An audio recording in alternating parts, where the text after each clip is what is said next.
Vous connaissez cette association Coalia? Eh bien, je vais vous apprendre une bien bonne. Ah, je n'en peux plus.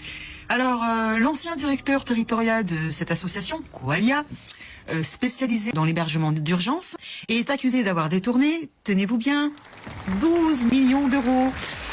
Ce sont des fonds publics entre 2020 et 2024. Il faut savoir que cette association touche par an 188 millions pour aider les plus démunis, n'est-ce pas? C'est une honte. Et quand je vais vous dire qui c'est qui est derrière tout ça, mon Dieu, c'est la GRD.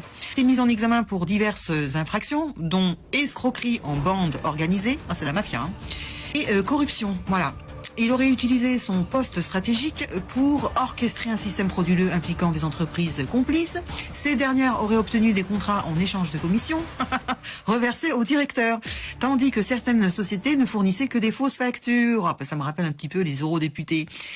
L'affaire révélée après un audit et une plainte déposée par Coalia en 2022 met en lumière des détournements massifs de subventions publiques destinées aux plus précaires, c'est-à-dire avec l'argent du contribuable, l'argent dégueu.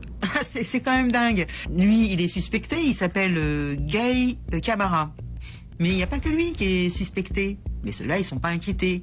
Vous avez donc le président de Coalia qui s'appelle Jean-François Caranco ou Caranco, ancien préfet et ancien ministre délégué chargé des Outre-mer, tiens, comme Emmanuel Valls, poste prestigieux, donc il dirigeait cette association aux côtés de Arnaud Richard, qui lui était donc le directeur général et ancien député. Vous imaginez un petit peu?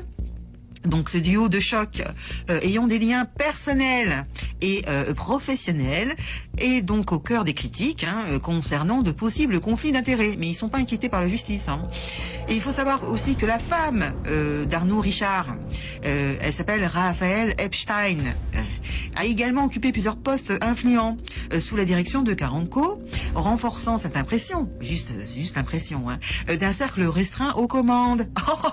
La Cour des comptes, encore eux, a mis en lumière une gestion financière peu rigoureuse chez Coalia, avec des montants conséquents alloués à des cabinets de conseil externes, tels que KPMG ou Alise. Je ne sais pas si ça vous rappelle pas quelque chose, comme McKinsey, Ces sociétés ont facturé plusieurs millions d'euros pour des services de conseil, atteignant jusqu'à 1 600 euros par jour pour un expert comptable, c'est-à-dire 32 000 euros par mois et 3,8 millions, un peu plus de 3,8 millions par an. C'est extraordinaire. C'est juteux, l'affaire est juteuse. Alors malgré ces dépenses,